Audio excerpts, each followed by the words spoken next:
Welcome to Magic for Morons. I'm Michael Winslow, and today on this soundstage, you're gonna see a very special magic show. Oh, lights on. It's time to go, so come on, everybody. Let's go.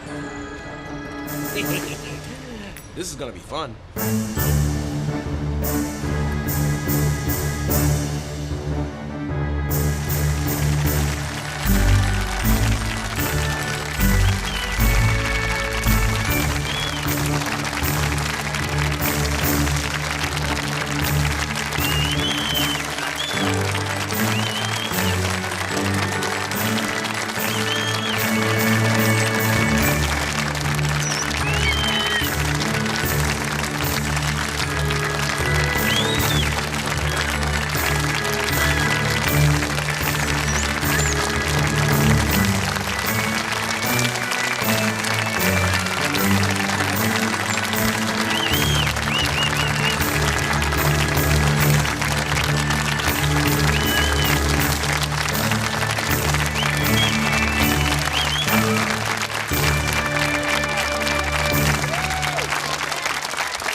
Welcome to Magic for Morons. I'd like to introduce our master of ceremonies and the host of our show, the star of 7 Police Academy movies and the TV series, acclaimed actor and sound effects comedian, Michael Winslow. All right. How y'all doing? Welcome to the show. My name is Michael Winslow, and I make noises.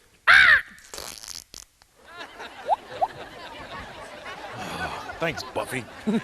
And now it's time to introduce the star of our show. He is a former police officer who began doing magic at age 7. By age 13, did his first television appearance, and by age 14, toured all over North America. He's a winner of numerous awards, including Magician of the Year from the Central Florida Magic Association. So please welcome the one, the only, the incredible, the magical Lyndel.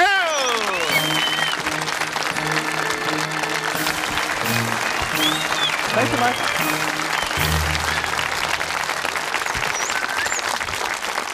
And thank all of you. My name is Lyndel, and I suppose all of you probably know yours.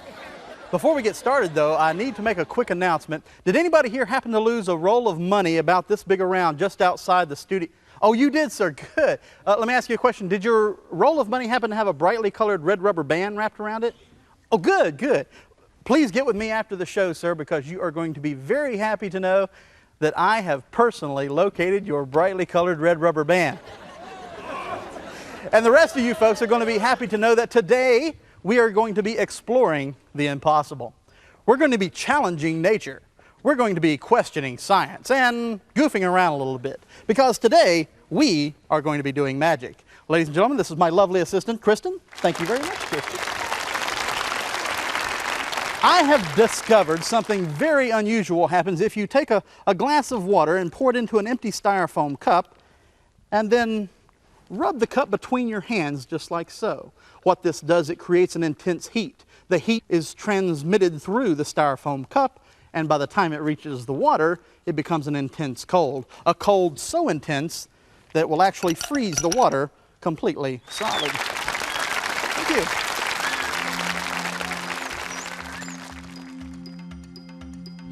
Wow. Wasn't that a great trick? Hey, welcome to the behind-the-scenes portion of our video.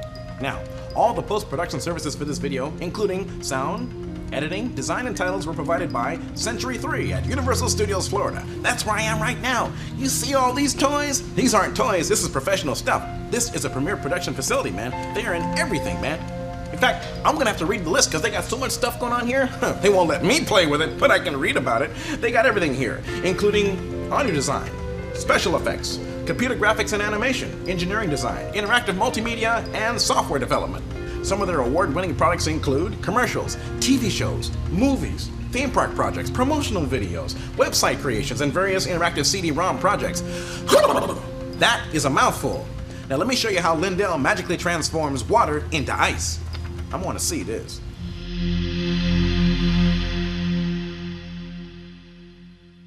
Hi everybody, welcome to the special portion of our show where Lyndel's going to show you how to actually do the tricks. The first one is called Instant Ice. That's right, and it's very easy to do. You're going to need several items though. One of them is an empty styrofoam cup. Yep. The other one is a pair of scissors. a baby diaper, Well, that depends. a glass of water, and some ice cubes, which are in this one. We'll get to those in just a moment. What you want to do is take the baby diaper and open it up. Helps to use one that's never been used before, and just trim it right up down the middle, or down one side rather. And you're looking at an area. Here, you can just hold that for me. Gotcha. Great, wonderful. And you cut it like so. Trim the end off. Thank you. And on the other side, you're going to do the same thing. Some of these have elastic on the side, so you just trim on the inside of the elastic portion of it. Okay. Don't let me cut you there. Good. Great. Now when you disassemble a diaper, you'll find that it actually has several parts to it. There's the part that goes against the baby's skin, which is we will be using for this. This one is got two different layers there. We're going to use just the single one here, just this one right there. And the other area that you're looking for in the baby diaper is a more fibrous section of it. Looks like kind of like dryer lint, and as you can see, it's very fragile. So you want to be careful with it. You want to fold it into quarters, and then take the part that goes against the baby's skin, put it over the fibrous portion of it, and then put it into the bottom of the cup, just like so. Now what that fibrous portion of it is, it actually is the part that takes the moisture away from the baby and it keeps the baby dry. Right. It actually turns it into kind of a gel-like substance. Then all you have to do is load the ice cubes on top of that, and you tell the audience that you have a glass of water and an empty styrofoam cup, and of course they never see that, but they have no reason to doubt you. Pour the water in. The water will go through the ice. Now, in the show, you notice what I did is I rubbed it between my hands like that. That was a time delay because it takes a little while to get the water down to the fibrous material. Once it does that, it's a simple matter to just turn the cup up and the ice pours right back into the glass. Just that easy. Fantastic.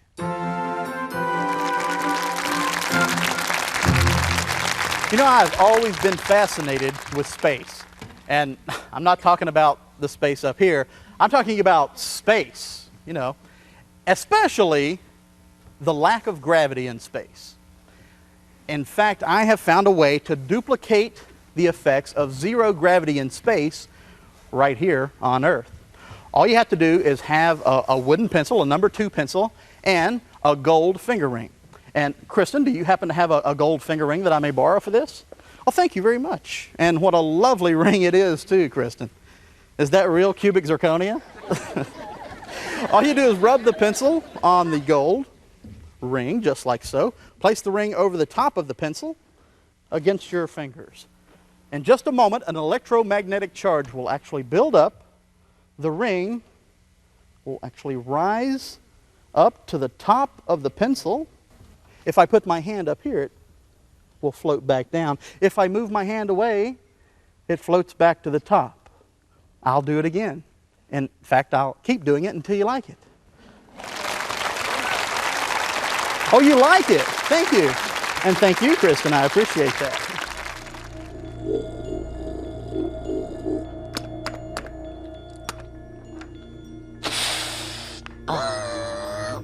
Hi there. I'm at Edit Bay 2 at Century 3, and of course, this looks a lot like the deck of a starship, doesn't it? Check this out. Stand by, Commander. Aye, sir. Warp 101 Mark 6. Execute.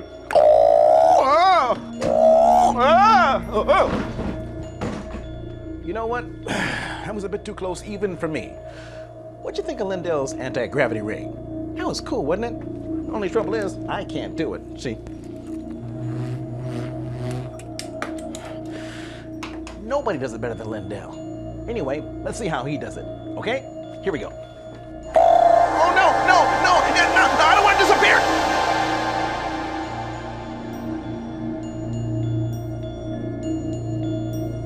I think next up is the anti-gravity ring, and I cannot do this, okay? Oh, you can do it. After you see how it's done, it's so simple. Oh, no, I can. All you need is a spool of black thread, a ring on loan from someone, and a pencil. Doesn't necessarily have to be number 2, but you can use whatever you'd like.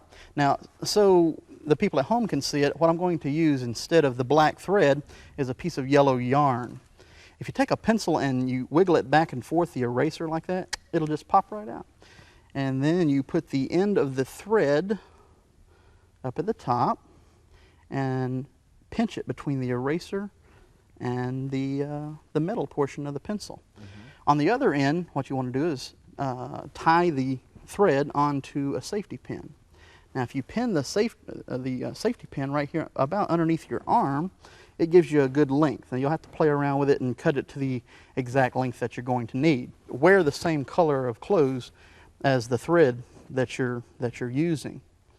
And then, if you take the ring, put it over the pencil, you want to make a real subtle motion. In fact, if you back up away from it, it looks even more magical. When you move it back toward you, the ring goes down. Up it goes, out it goes up, in it goes down, out it goes up. And you can use the hand and go, oh, look at this. And That's all it takes. I think the appeal of magic is the fact that something completely impossible is happening and that there's no explanation for it. And people are just completely amazed. I mean, it's something that you don't see on a normal daily basis. When I was a kid, I was pretty shy, and I wasn't real sports inclined, so magic was an option for me. It kind of brought me out of my shell, and I became a police officer when I turned 19, and I was still doing magic at the same time that I was doing police work. Sometimes when a kid, a lost child or a kid that maybe was a victim of abuse, they'd come in the police department crying and all upset, and I always was able to use a little bit of magic to kind of brighten them up and cheer them up. It really helped out a lot in that aspect. I think anybody can learn magic if they apply themselves. I learned as a young child, and it's magic is really simple once you know the secret. The best way to learn magic is from another magician. Try to find other magicians to help you with your craft. Trying to find every source of magic that you can find, watching every magic show if you see one coming on television, if you see tapes about magic, especially Magic for Morons. Rent them, check them out. I've invented a couple things. I was working on something a couple summers ago involving an Indian routine where I rubbed a couple sticks together, and when I put the sticks in my pocket, my pocket started smoking, and that was a device that I had came up with. I have another thing that's a colander with all kinds of electronic components on the outside that I use to read people's minds with. So that's one of the things a couple of the things that I've invented. Different people get into different areas of magic, like card magic. I know some magicians, all they do is card magic. Other magicians just concentrate on coins. Still others just do large-scale illusions. And then there's the collectors. There's people who collect magic. There's people who magic dealers. It's just so many areas of magic. It's so cool. Such a great hobby to get into because it can be a hobby or it can be a job. And I don't really look at it as a job. It's just fun. For these next few effects, I'm going to invite a couple of people to come up and help me out. Michael, perhaps you would be a great volunteer. Ladies and gentlemen, Michael Winslow. Hi there. Hi, how you doing? I hate it when Kitty does that. Me and you both. And Michael, I understand that you have found somebody else to help us out as well? Absolutely. Great. Go ahead and introduce him. Okay, folks, I'd like to introduce our special guest. Those of you at home watching may not know him yet because he's been opening for us here at Magic for Morons. He's an actor and a performer and is performing here at Universal Studios, Florida. He's a host of the Nickelodeon Game Lab. Please welcome the one and only Eric Miles. Hey, Eric. How you doing? Glad to come up and help out. Don't want you to get freaked out or anything. I'm not going to do anything weird like saw you in half. Good. I don't do that trick anymore. Actually, I used to do that trick, but and I used to practice it on my sister. Now she's my half-sister, so yeah, it's so kind of weird. She lives in Chicago. Actually, she lives in Chicago and Los Angeles, so it's kind of a weird thing going on there. She has a split personality, but I want to go into that. Eric, let me ask you a question. Do you happen to have a coin on you that I could borrow for this next demonstration? Any type of coin? A quarter will do just fine, great. And a very shiny coin it is, too. No reflection on you, of course. The gentleman there in the fifth row back, sir, do you have a handkerchief with you? All right, well, just go like this then. You got something hanging there, and it's been bugging me since I came out here, and I can't stand it anymore. Man, do something about that, will you? Don't worry. I have my own handkerchief. Here's what we're going to do. I'm going to put the quarter right here in the palm of my hand. I am then going to cover that quarter up with the handkerchief. Now, Eric, if you would grab the bottom side of my wrist there, wonderful, with your right hand, and with your left hand, Michael, if you would grab the top side of my wrist, great. Okay. Just like that. Now I'm going to raise the handkerchief up. Eric, would you reach underneath into the palm of my hand, make sure the coin is still there. Eric, that's not the coin. There you go, that's the coin. And Michael, if you would also reach underneath there, make sure that the coin is in fact in the palm of the hand. Yeah, okay. Wait a second. The coin is there? It's there. Wonderful. It's there. Check this out, ladies and gentlemen. Keep holding on there, Mike. Keep holding on. There you go. Wonderful. Check this out. Under completely impossible conditions, ladies and gentlemen, the sleeve actually cut off, as well as the circulation, by Michael and Eric. The coin will actually dematerialize just like that. Thank you both very much. And thank you, Kristen. Where is that stupid coin? I know I had it here. It's around here somewhere. Ooh, whoa, what's this? Close, but not quite. But I'm keeping it anyway. Anyway, I just... whoa, no. Not erase. No, not erase. Danger, Will Robinson. Not erase. No, I'm getting out of here, man.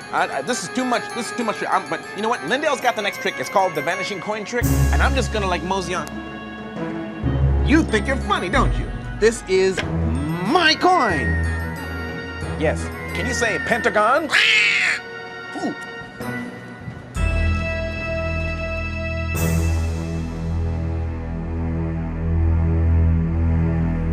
Lyndell, we've got to tell him how we did the vanishing coin trick. We'll do it. Now, I kept losing my coin earlier, and Kitty found it. Kristen, actually, you weren't aware of how we did this, so Michael was actually in on the trick. The #1 rule in magic is don't reveal your secrets. But sometimes, some tricks require that you at least tell one person if you have a secret helper. What I did is I placed the coin in the palm of my hand, if you remember, and then I had the people helping me reach over and grab my wrist. Another person grabbed it on the bottom. Michael grabbed it on the bottom, and I believe it was Eric who grabbed it on the top. And I covered it up with the handkerchief. Now, for those at home, I'm going to do it without the handkerchief this time. I had someone reach underneath the handkerchief and feel to make sure that the coin is still there. It's still there. When I picked up this side and allowed Michael to reach underneath, he reached underneath the handkerchief, and this time he actually took the coin away. Oh. See how he did that? And then when I asked him, Michael, is the coin still there? Oh, yeah, it's still there. He said convincingly. And then it was a simple matter to dramatically just talk about how the coin dematerialized. I pulled the handkerchief away nice and slow, showed the audience that the coin was gone, and that's all there was to it. Wow. That seems really easy. It is. Have either one of you ever got up late for work and you pour yourself a bowl of cereal and you realize, wow, I'm running late. I just don't have time to cut up any fresh fruit to put on. Happens to me all the time. Thank you. So I have found a way, Eric, that you can remedy that. All you have to do is get yourself a master of the martial arts. Position that master of the martial arts somewhere conveniently in your kitchen, and then you're all set. Ladies and gentlemen, we have with us today a master of the martial arts. He slices, he dices, he speaks out of sync. Ladies and gentlemen, master martial artist Michael Winslow.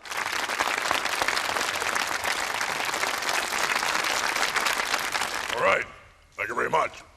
I do Kung Fu. I'll show you special Kung Fu fighting now.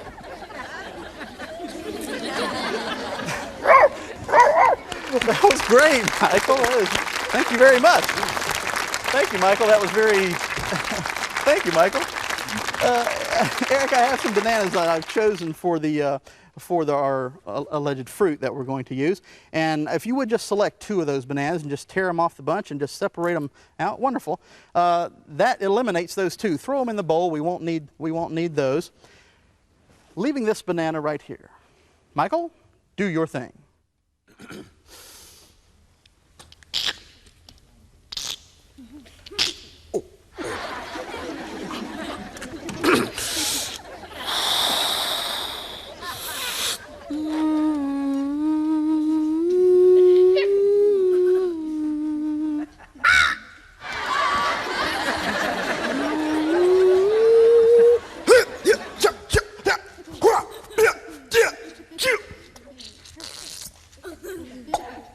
Perfect.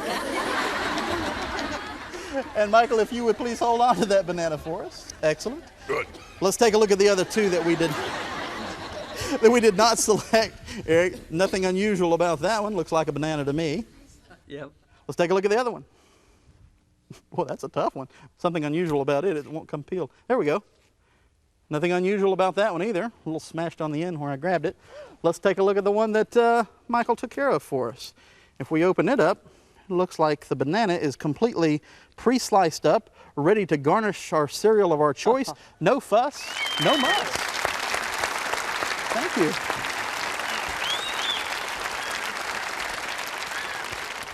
I'm throwing the towel in on that last trick, but well, Michael, thank you very much for coming up and helping me out. I really do appreciate it. I'm going to keep Eric here on the hot seat for just a few more minutes while you go and enjoy the rest of the show. Thank you. Thank you. Gonna put you in the box, man. Michael Winslow, ladies and gentlemen. Now this is the Foley Room, where they create sound effects for films and videos. Now this is the kind of sound effects I'm talking about. Aha! Trying to sneak up on me, huh, kitty? I'll show you.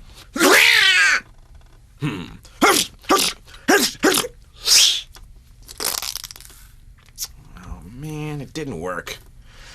Oh well. Let's see how Lyndel does it, shall we?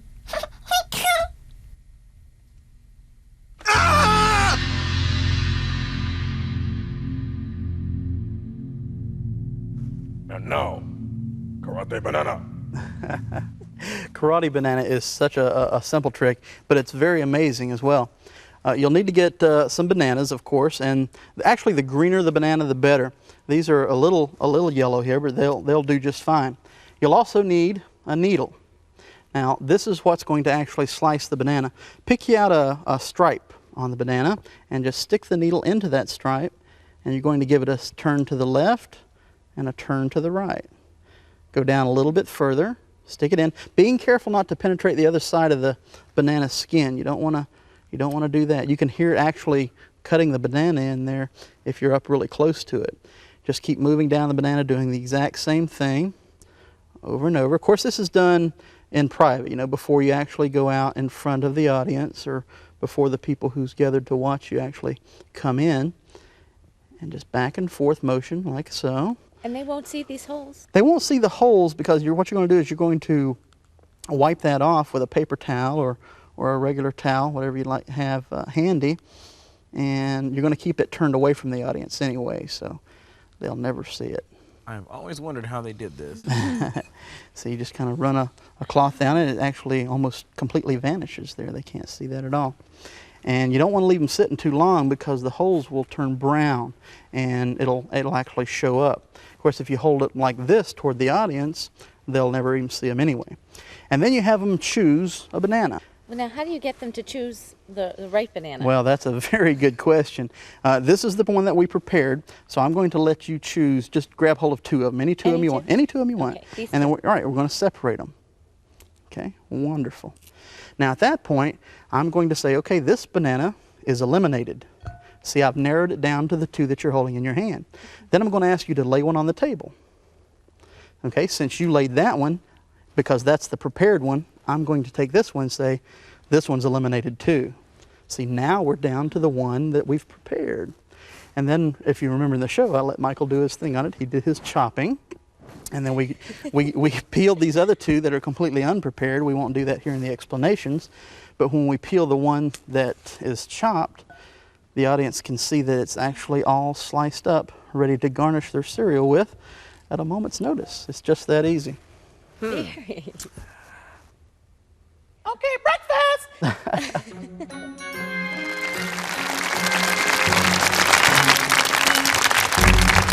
Bill, Eric, I got to travel a lot. Now, I was on television when I was 13, and that television appearance actually led to me touring all over the United States, as Michael said earlier.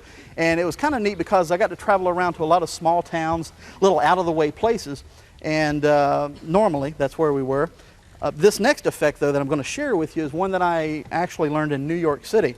We had a few days off, my family and I did, and we were kind of taking in some sights in New York. And I learned this trick actually at the corner of 34th and Broadway. I'll never forget it. And it was introduced to me not as a trick, but actually as a game where I could win money. And the object of the game, the gentleman told me, was to keep my eye on this box right here.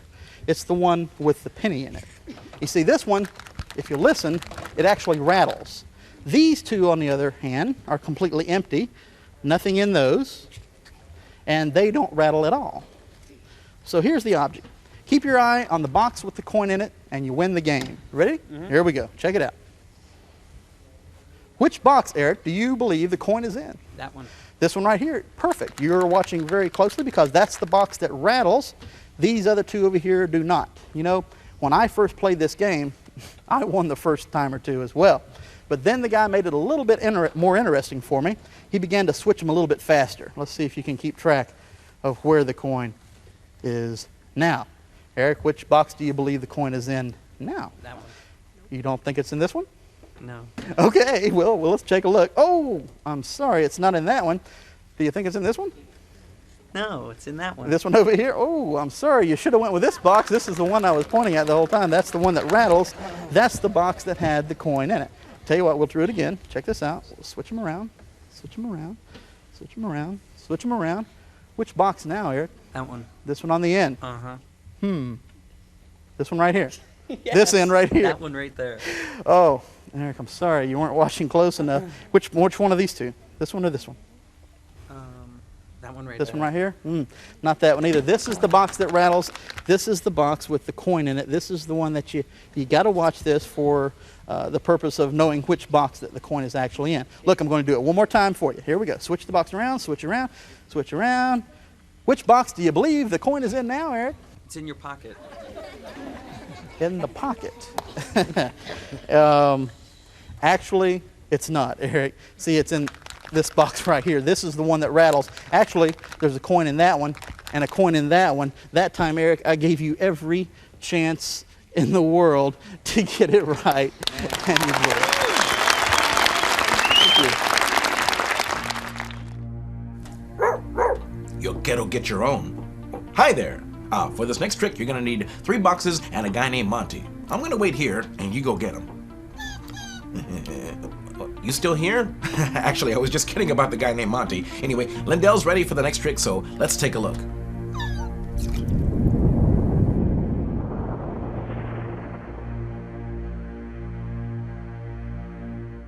And now, a really fun one. 3-box Monty. 3-box Monty, again, it's so simple. Most magic is simple. This one is done, obviously, with 3 boxes. Remember at the end of the trick where I said, oh, I'm sorry, Eric, I have a coin in every single one. Remember that part of the trick? Yes. Well, it's true. I actually do have a coin in every single one. That coin is actually glued in there. Every box that I have here has a penny glued to one end of it. Now, if I want to show that the penny's in there, I can open this end. If I want to show that the penny's gone, I can open it halfway and show it there. Also, at the end of the trick, remember it looked like I dumped the coin out and put it in my pocket, and Eric caught that. Well, I wanted him to catch that because then, of course, he would guess the pocket.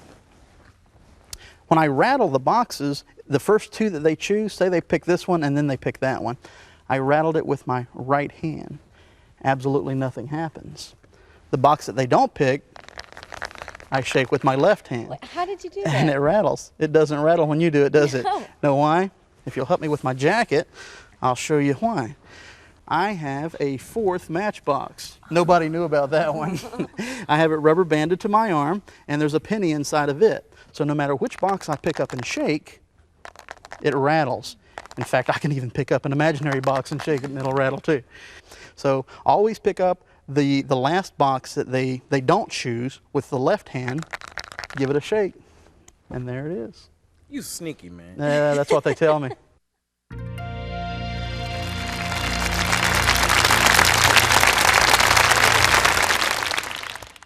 You know, when I was traveling around the country doing shows in those small towns, I had occasion to eat in a lot of little small diners.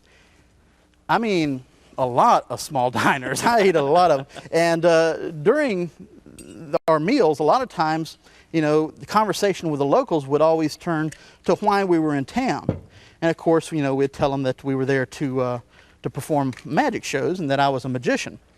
Well, eventually, one of the patrons would always say, well, show us a trick. And I didn't have my show with me, so I had to use items that were right there at in the restaurant. And this is the trick that I showed them, which I'll show you now. It involves simple items. It involves a toothpick, a napkin, a fork, a matchbox, something in that one too, Eric, and mustard, and of course a plate, and a cup, and a knife. Now in just a moment I'm going to ask that you mentally select one of these items, Eric, and you may select any one of them you want with the exception of the knife. I'm going to use the knife as a pointer in this effect. As I randomly point to different objects on the table, I want you to silently, to yourself, spell the object that you're thinking of. Okay. When you get to the last letter of the object that you're thinking of, out loud, I want you to say, stop. Understand? Mm-hmm. Wonderful. Here we go. We'll randomly begin touching the items. Stop. Stop. You were thinking of the cup. Is that correct? Yeah, I was thinking of... That is incredible. You know, Eric, thank you.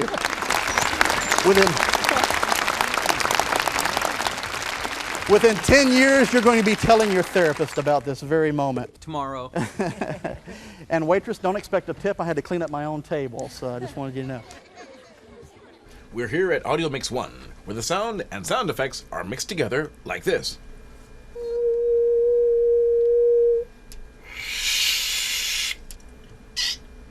You know what?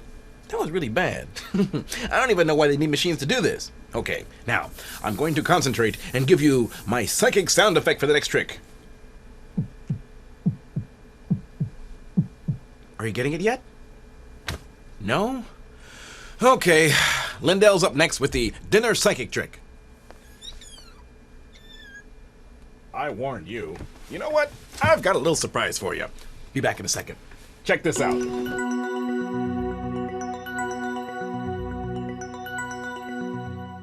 And now it's time for the special trick known as the dinner psychic. Dinner psychic. It's a great trick, and it uses ordinary props that you can find at any diner or restaurant. Unfortunately, though, the props that you use have to be these exact props, and I'll tell you why. The cup here is spelled with 3 letters, C-U-P. The fork, you have to use a fork because it has 4 letters, F-O-R-K. The plate has 5 letters, napkin has 6 letters, mustard 7 letters, the matchbox has 8, and of course toothpick has 9 letters in it. Exactly. Now I use a knife as a pointer, but I guess you could use a spoon or whatever you wanted to use. I told the person to just think of one of the objects. Let's say for illustration purposes they thought of the cup. When I started pointing at the different objects on the table, he was silently to himself spelling the name of the object that he was thinking of. The first 2 objects that I touch, they really are at random. They really are. No, it doesn't matter what I touch. Let's say I'll touch the napkin first, and to himself, he's going to spell C, the letter C. I move to the next object, he's going to spell the letter U. And then, of course, the third object that I touch is going to be the cup. So he's going to say stop when he gets to the letter P, exactly, and I'm going to be pointing at the object that he's thinking of. Now let's say that he, instead of thinking of the cup, he was thinking of the fork over here. We would go next to the fork, which it has 4 letters. Then we would go to the plate because it has 5 letters, and so on and so forth, right down the line to the toothpick, because it's the one that has the most letters.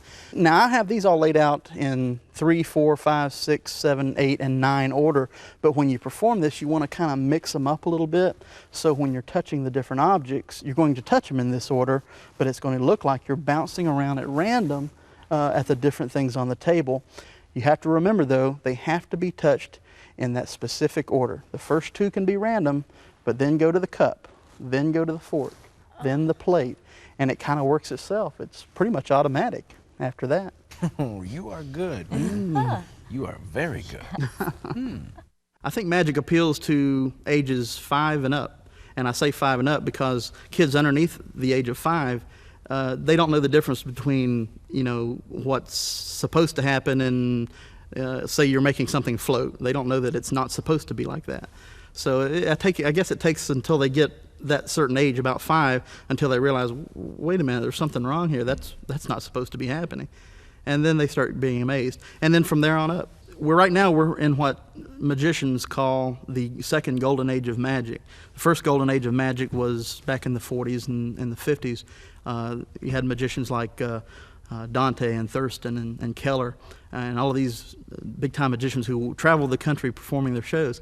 And now it's just entered a new era with all new faces, and I think that it's just been a resurgence in the interest in magic because of different mediums like television and movies. I think there's a very big difference between exposing magic and teaching magic. People have to show an interest in magic before you know, the secret should be revealed to them. A lot of magic secrets are in books, but a great magician once said, if you want to hide a magic secret, publish it in a book. That way nobody will go look it up. They have to show an interest to go find the information. Exposure is just giving the information to people on a wholesale basis, just the wholesale exposure of magic, and I think that's wrong.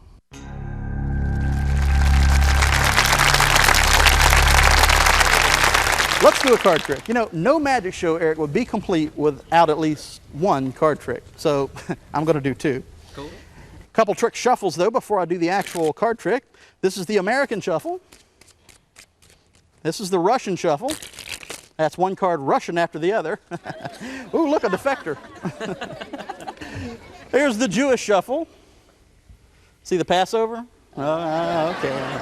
Enough shuffling. I tell you what I'm going to have you do, Eric. I want you to just select any one of those cards that you want. And don't let me influence you in any way as to which card to choose. Just reach out and pick one, any one of them you want, any time at all that you're ready to choose a card. You just reach out. Don't let, I'm just kidding. You can have any one of them you want. Take out the card, look at it, remember what that card is, and place it right there on top of the pack. Cut the pack for me. Wonderful. Complete the cut. And just for good measure, I'll give it a second cut. Excellent. Now, Eric, I'm going to attempt to locate your card in a very unusual way. Make sure that the jokers are out because this does not... Oh, I took them out already. That's right. I forgot. Sorry.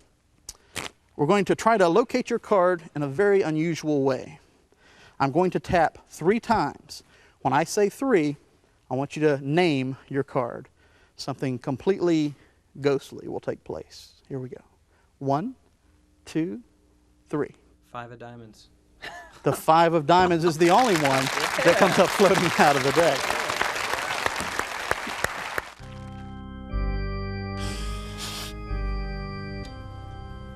There's something weird going on here. Hey, knock it off. I'm not going for this haunted house stuff, you hear me? Don't move!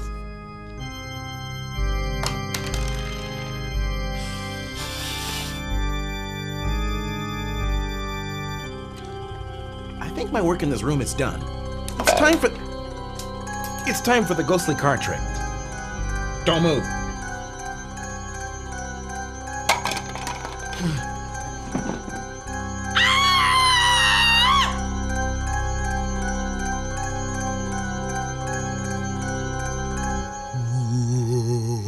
It's time for the ghostly card trick. Ghostly card trick is nifty because it actually causes their selected card to float up out of the deck.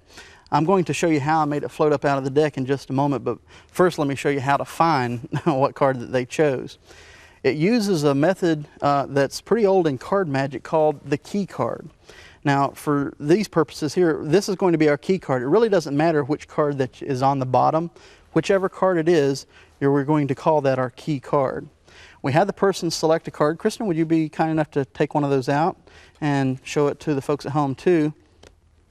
Now, I don't know what that card is. I have not looked at it. She's going to put it back on top of the deck, just like Eric did during the show.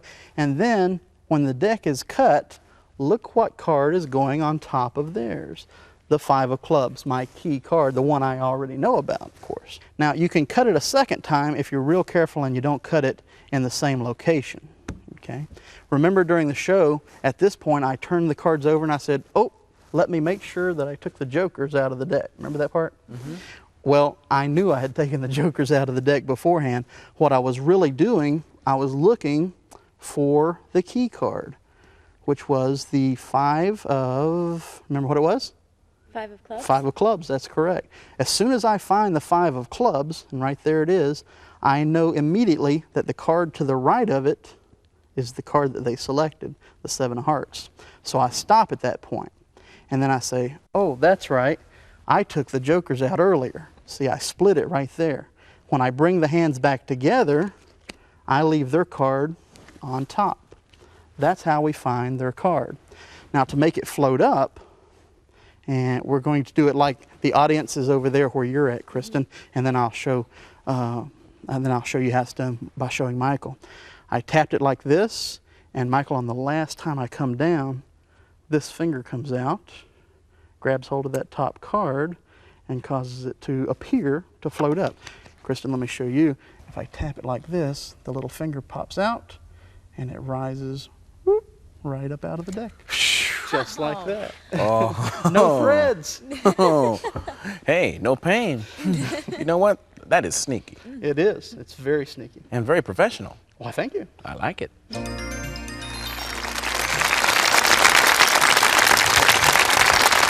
Now, this next one is actually done with only 3 cards. Do you know why it's only done with 3 cards, Eric?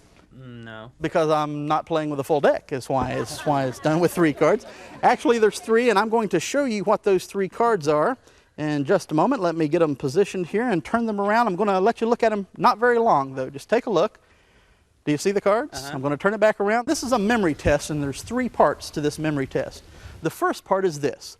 What 3 cards am I holding? The ace of hearts, ace of clubs, and the ace of diamonds. Wow, that is so good. The ace of hearts, the ace of clubs, the ace of diamonds. Very good. Now check this out. I'm going to take one of the cards out, the middle one, and I'm going to lay it face down right there. What 2 cards, this is the second part of the memory test, Eric. What 2 cards does that leave in my hand? The ace of hearts and the ace of diamonds. Ace of hearts and ace of diamonds. The kid's good. Hey. Very good. There is one last part, however, Eric, to this memory test. What card did I leave on the table? Ace of clubs. The ace of clubs. Oh, you're so close. It was the king of spades. You just didn't remember that part, I guess. Oh, thank you. And thank you. It's amazing. It is. Eric, thank you very much for coming up and helping me out. I really do appreciate it. Ladies and gentlemen, Mr. Eric Miles.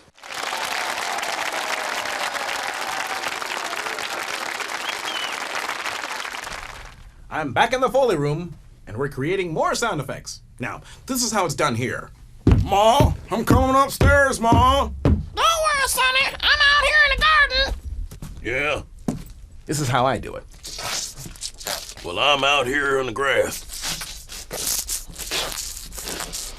And speaking of things that sound good, here's how Lyndel did that last trick.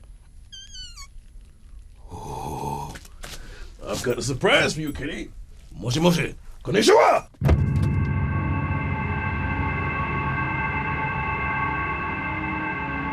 Okay, let's do 3-card tricky trick. It's a very tricky trick. Actually, for the 3-card trick, you're going to have to ruin a deck of cards.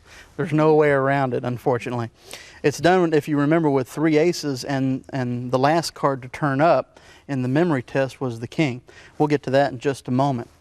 What you're going to do is take an indifferent card. I like to use the aces. Other people uses, you know, all queens or all nine of cards, whatever they happen to want to use.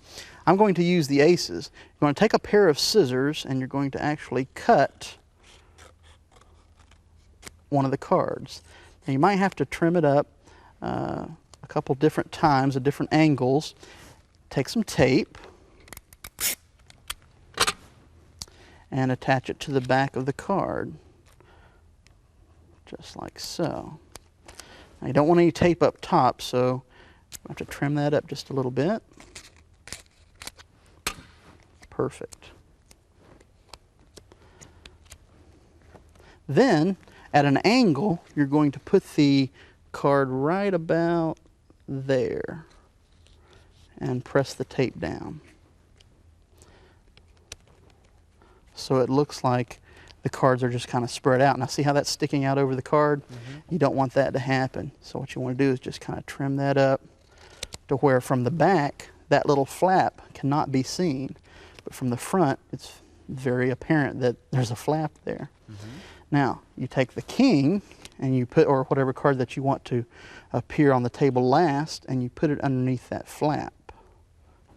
Your third card goes over the top of all of them, like that. Now, when you show the cards, it looks like the ace of diamonds, the ace of clubs, the ace of hearts. But when you take the card out, it's actually the king that's coming out onto the table. You want to take your thumb and just kind of move the ace of diamonds back a little bit so it covers the flap card. You don't want them to see that. That would be a big boo-boo. So show them that you actually have the ace of hearts and the ace of diamonds there. Toss it down, and then you're ready to reveal the last card, which is the different one that they never even knew about. It's that easy. Oh. Magic is so easy, isn't it? Oh, come on, do it again.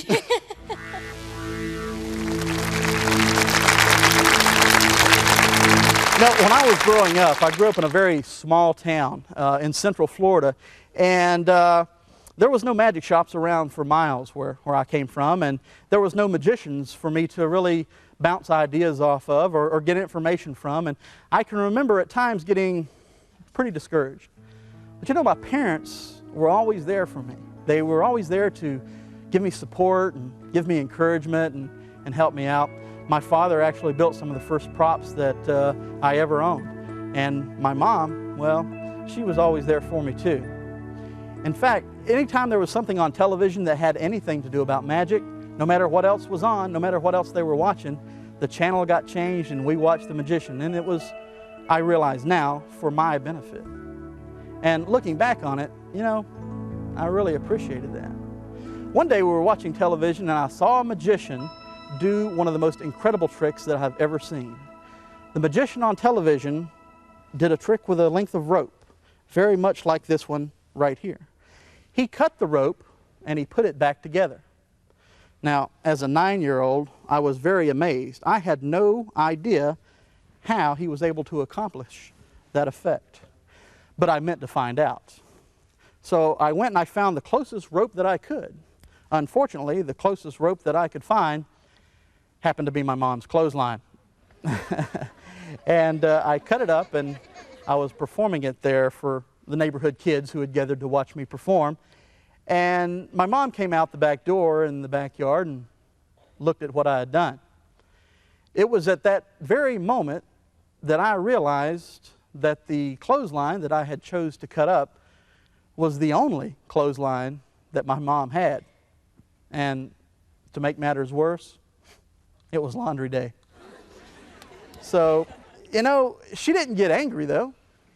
She didn't get upset at me. She just stood there and beamed at her son, the boy magician. Instead of getting angry over some stupid little piece of rope, she just stood there and applauded with all the other neighborhood kids who had gathered to watch me perform. She knew I hadn't cut the rope up to be mean or to be malicious. I mean, it could always be repaired. It could always be tied back together. She recognized in me a desire to do magic, a desire to entertain people, a desire to do the impossible. So I decided that if I were to ever perform the classic cut and restored rope, that I would dedicate that trick to my mom.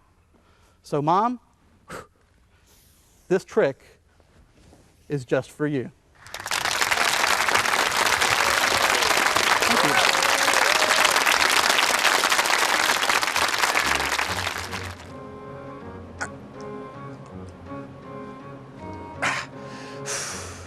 Apparently, somebody doesn't want me touching these controls or these buttons anymore. Huh. But what they don't know is I'll be able to wiggle my way out of these things very shortly. Oh, you know what? That really hurt. Really, really hurt. But you know what? Let's see how Lyndel does his rope trick. Can you get to the phone? Yeah. Just, I just want to order a pizza. Come on. Come on. You can chew through these, can't you? Nah. Finicky.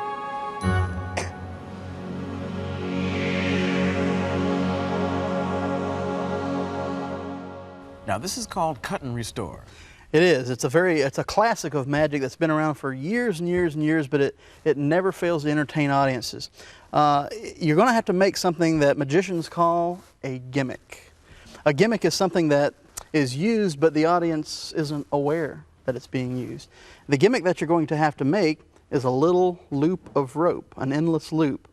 And to do that, all you have to do is get a piece of rope about, well, for me, about 12 inches I've found is the best. Get yourself a fingernail file, and you're going to want to tuck the ends of the rope into itself. Let me just tuck those little fuzzy things in, just like so. And you'll want to do the other end exactly the same way with the nail file. Just tuck them into itself. Now, the reason that you're going to do this is you're going to be putting these two ends together. And with a needle and thread, and I guess it goes without saying, you're going to need to use a white thread because it's going to match the rope. You're going to sew those ends together to form your loop. You're going to do it just like this. Put them together, take the needle and stick it through one side and out the other.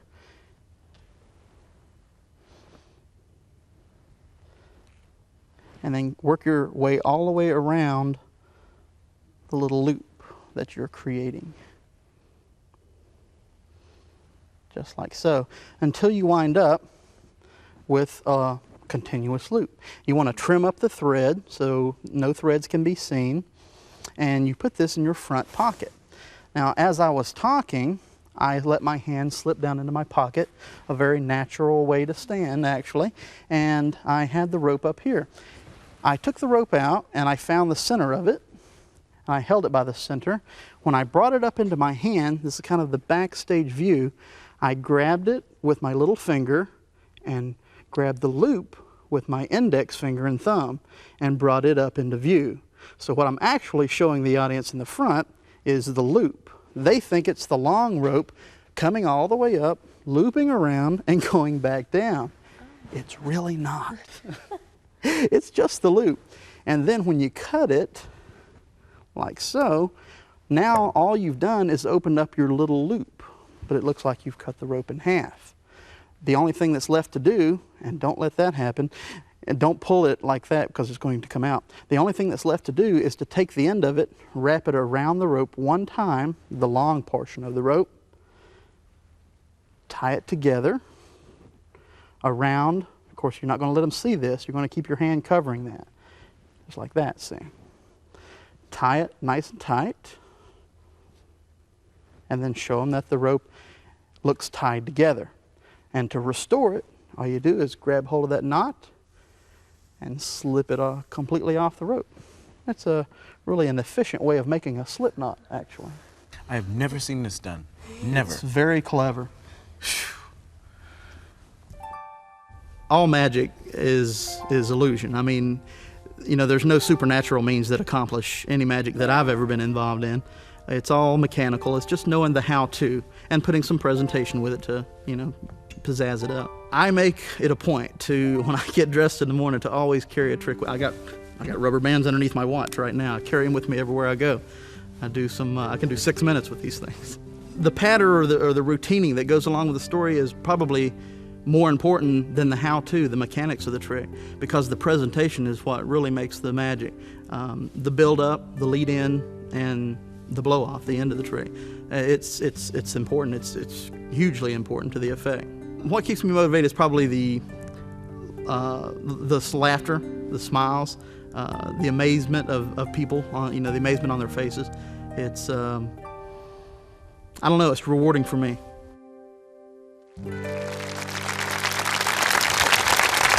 You know, in addition to the support and the encouragement that my mom gave me, and my dad as well, they instilled in me the importance of recycling and protecting our environment. I mean, some of my mom's old scars became magic scars that I would produce out of various magic apparatus. My dad's old fedora became my magician's top hat. And although it never really looked like any top hat that I had ever seen, I was only 9 years old then, and it sufficed. But today, even as an adult, I recognize the importance of recycling and protecting our environment. Thank you. I mean, you can go in any grocery store and you can see where they recycle paper bags, plastic bags. They recycle everything these days. Popsicle sticks. I have a nephew who recycles popsicle sticks. He builds forts and crafts out of them. I have found a very unique thing that you can do, though, the next time you change the oil in your car. Wait until it's really black and pretty icky like this, and then make sure you stir it up using a popsicle stick. And by the way, it really needs to be a clean popsicle stick. Stir it up nice and good. Ew. And then cover it with a sheet of newspaper. Now, on the count of 3, something completely incredible will take place. 1, 2, 3 days ago when I was doing this trick, I spilled oil all over the table. Hopefully, that won't happen today. Let me try it again. Here we go. 1, 2. Is it me or am I 2 quarts low here? I'm not really sure. Let me try it one more time. 1, 2, 3. That is the magic of recycling, ladies and gentlemen.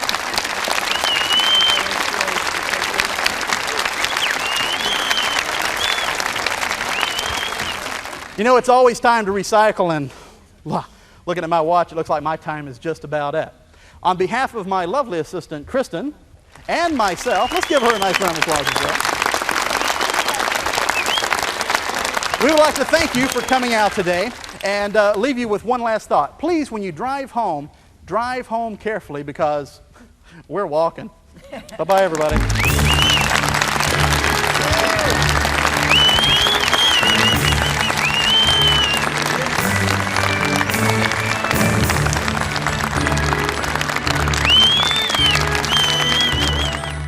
Hey, I'd like to thank Century 3 for allowing us to film here, despite some obvious restraints on me and Kitty. Anyway, let's check out Lyndell's last trick. Something's fishy, and it ain't me. Hey, what's going on? Hello? Hey, come on, you're not gonna leave me here, are ya? Hey, guys! Hey, come on, let me go, untie me! Hey, rope burns aren't gonna be good on my resume! Hello?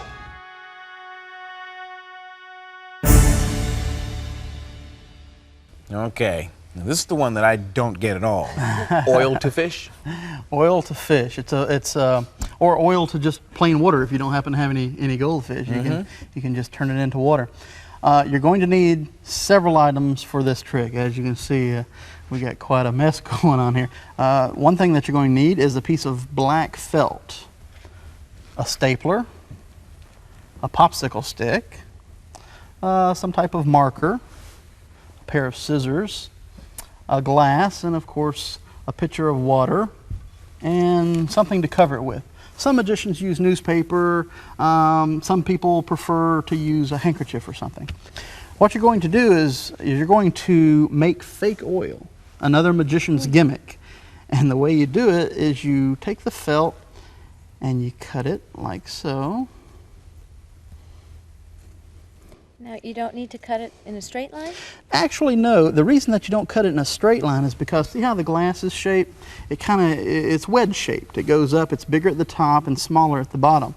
Now, some glasses at home may not be like that. They may go straight. If the glass is absolutely straight, then you would cut it straight. But if it's kind of wedge shaped like that, you want to cut it at sort of an angle. Now, when you roll it around, like so, see it? Now it looks more like that glass from the front. Then you take a stapler and just put a staple right there in it. And with the magic marker, color in those staples so they don't show too much. Okay, you might want to staple it down here too. I've already got one made up that is stapled on both ends. It fits down into the glass just like that. If you're going to use fish for this, of course you're going to need to add some water to it. Now it looks a lot like oil. Isn't that neat? Gross. Now remember in the show, I dipped a stick in it, a popsicle stick. Well, you're going to take the magic marker again, the same one you used to color in the staples, and you're going to color half of the stick just like this one is done right here. Now the other side, leave it completely blank, completely blank. Now remember when I showed in the show that both sides of the stick were clean? Well, I was a little tricky, I have to admit it. I actually only showed you one side. I showed you this side, and in slow motion, I turned the stick over when I got to this point. And if I was to go back down, I would turn the stick over again to show the clean side only. In other words, the clean side would stay toward the audience the whole time. They think they're seeing both sides of the stick. Of course, they're not. Now, at this point, if you have fish, you want to put the fish in there, you can. They're not hurt by this trick at all. You're going to sink it all the way down to the top of the black mark on the stick, and as you're stirring it, you're going to turn the stick around. That way, when you bring it back out, it looks like the oil has saturated the stick. The only thing that's left to do then is to cover up the glass. You can use newspaper or, like I mentioned before, a handkerchief. Now, we're going to do it for the people at home without the newspaper to show them how it works. Remember, I went 1, 2, 3, and when I pulled the paper away, there were goldfish there. What you do is your finger will actually go through the paper and pull out our secret gimmick. And then I just tossed it onto the floor, and there was the goldfish. All the attention is going to be right up here. No one's even going to worry about the newspaper. It's a simple, simple trick to do. Fantastic. It's cool. I could do that one. You could do it. Anybody can do it. First class.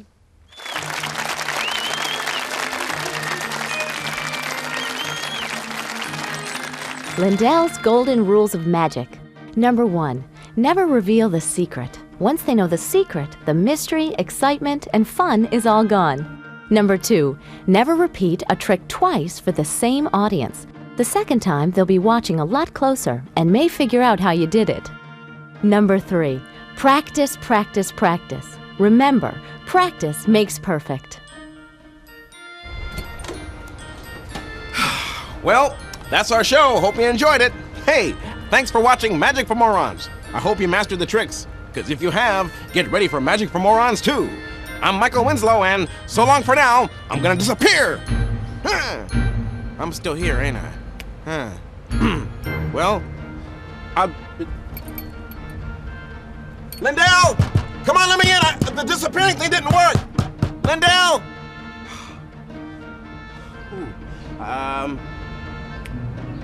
Manual disappear. This looks a lot like the deck of a starship, doesn't it? Check this out. Stand by, Commander. Warp 1, Mark 6. Execute.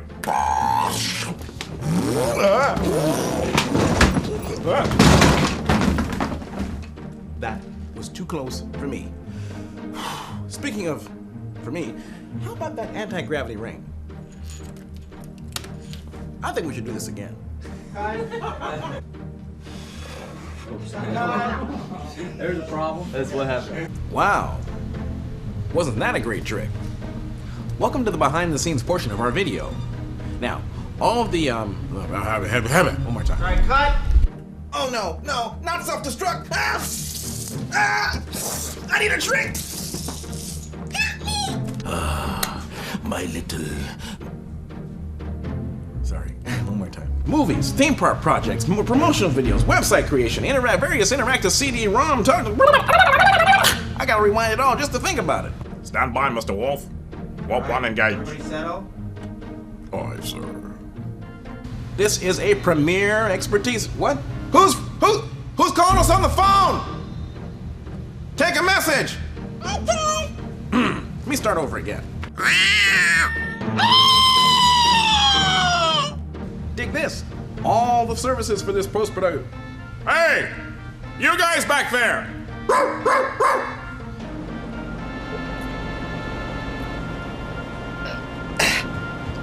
Apparently somebody doesn't want me wiggling around here and touching the, one more time. Hey, what's going on? What's going on? Hey, hey, now that's not funny now. Come on, man, let me go. Kitty, come on, eat through the ropes. Eat through the, you know what? You're a lot of help. Hey, come on, guys, let me up. You know what? I got another shoe here. Ah, come on, let me out!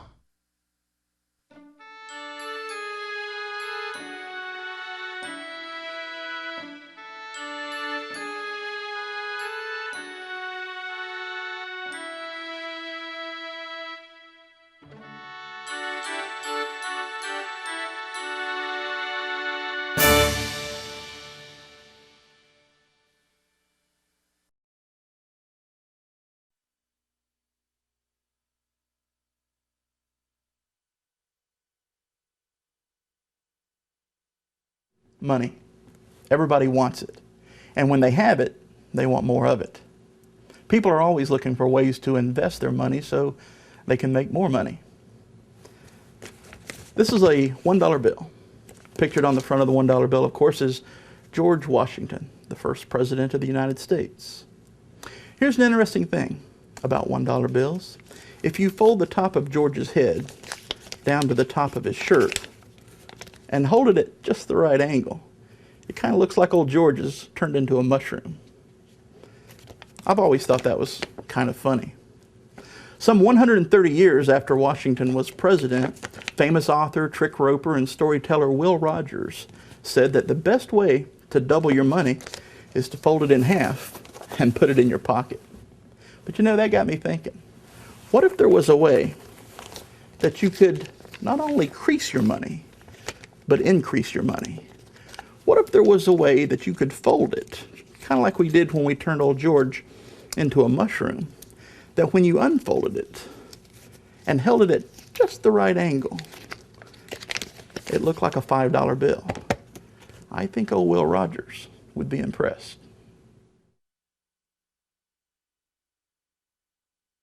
Okay, here's the explanation for the money trick. It's always intriguing when you can turn a small denomination bill into a larger denomination bill. But as in one of the other tricks you saw in the video, you're going to have to make a gimmick. Now here's how the gimmick works on this. If you'll look on the back, you'll notice there's something kind of odd going on there. That's because there is a $5 bill glued on the back of the one. Now I'm going to show you exactly how to do that. First of all, you're going to take a $1 bill and a $5 bill. Put them on an ironing board. Try to get new bills. Put them on an ironing board and iron them. You're going to want to squirt some water on them so you don't burn the bills. That would be a bad thing.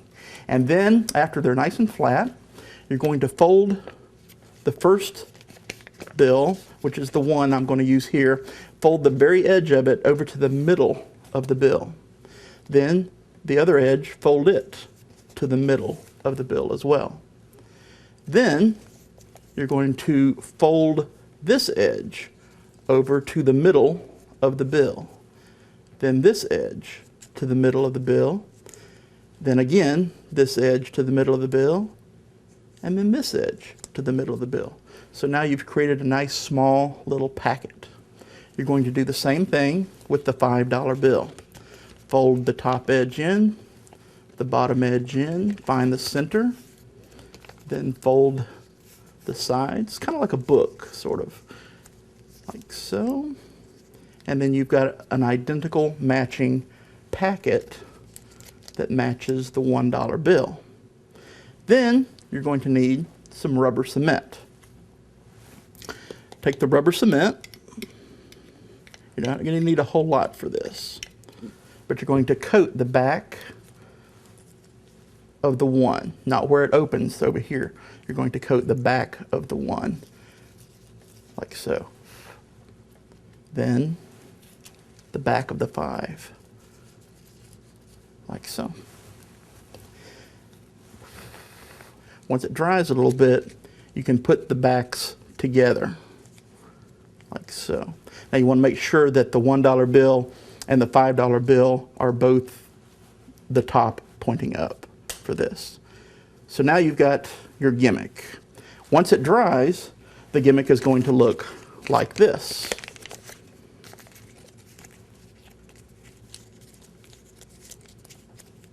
Okay, so there's your little packet. Go ahead and open the one side up. And if you remember in the trick, at the beginning of the trick, you saw the whole bill. I turned it around, I showed it very freely, okay? The way that worked was this.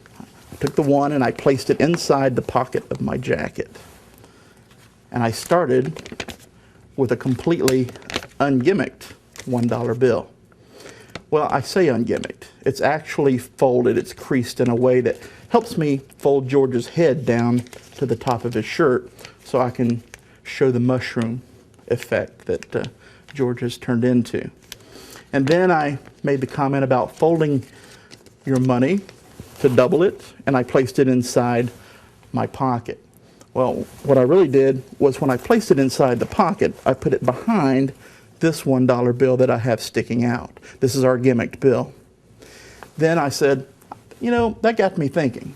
And I acted like I was taking it out as a kind of a second thought. And when I brought the bill out, of course, I brought the gimmicked bill out. Now in the presentation to turn it into the 5, you just reach up here and crease it along the same creases that you made earlier, folding it in book fashion, like so. And then you're going to fold it in half once again, and then turn it so that the other side of the bill is now facing your audience. Begin to open it, and you want to use your hand to cover the fact that there's something glued on the other side of the $1 bill. And then you can open that up, flip the bill, and voila, a 1 to a 5.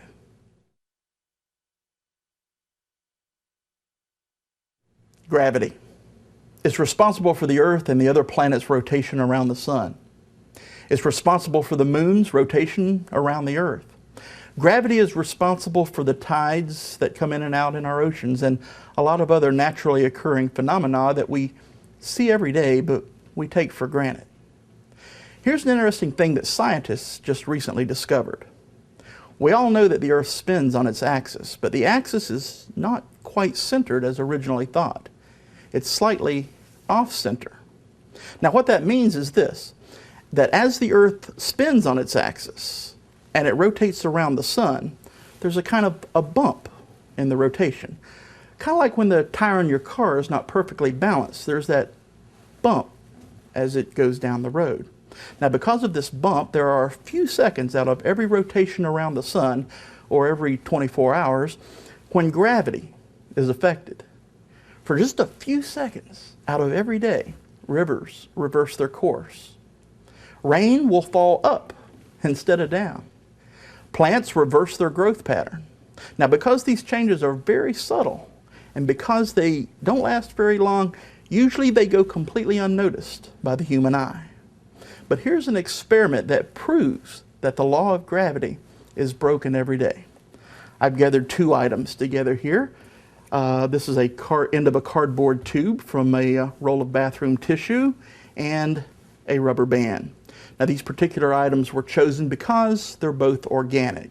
The paper to make the cardboard tube and the rubber to make the rubber band both came from trees. Of course, trees come from the earth. Now, I've been able to pinpoint the exact time of day when gravity is reversed. And it's coming up in just a few seconds. So I've made a special arrangement to have this portion of the DVD filmed at that precise moment so you can see exactly what happens. So to illustrate this phenomenon, I'm going to place the cardboard ring on the rubber band and then angle the rubber band. As you can see, gravity is at work here because the cardboard ring slides down the rubber band. Okay, we're right about on time now, so here we go. Watch very carefully as gravity reverses itself.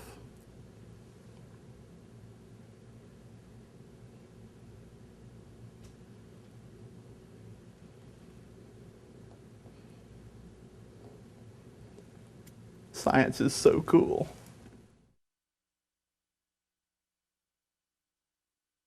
Okay, here's the explanation for the trick, gravity.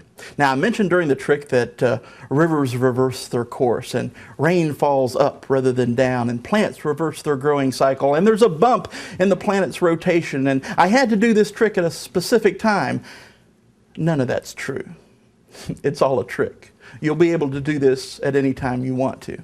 Now, I also mentioned during the trick that I selected these items because they're organic. Well, that's not exactly true either. I selected the cardboard ring just because it's real visual and you can see it from a distance. But I selected the rubber band because it's stretchy. Now, I kept my hand closed, but for the explanation, I'm going to let the rubber band hang out. Now, you may have thought that I was holding the rubber band by the end, but I'm not. I'm holding it about in the middle. Now, when I stretch the rubber band out and I angle this down, I slowly allow the rubber band to slip through these fingers over here. By doing that, it looks like the ring is floating up the rubber band. What's really happening is that the rubber band is just carrying the ring right up to about the middle. And that is how it works. But there's a few things that you need to know. When you make this, all you're going to need is the cardboard tube. You're just going to cut a section of it off to make your ring. So you have a ring of cardboard, and the rubber band, you're going to just cut it, but you're not through with the rubber band yet. You're going to tie a knot on both ends of the rubber band, like so. You want to tie them really good and tight. Then take your scissors and trim them as close to the knot as you can trim them. Now, what these knots are for is for you to grip the rubber band with. As the rubber band is slipping through your fingers, when your fingers feel the knot reach them, you know that that's as far as you can allow the rubber band to slide through them. And you know that's as far as the ring is going to go up the rubber band. And that's the secret to gravity.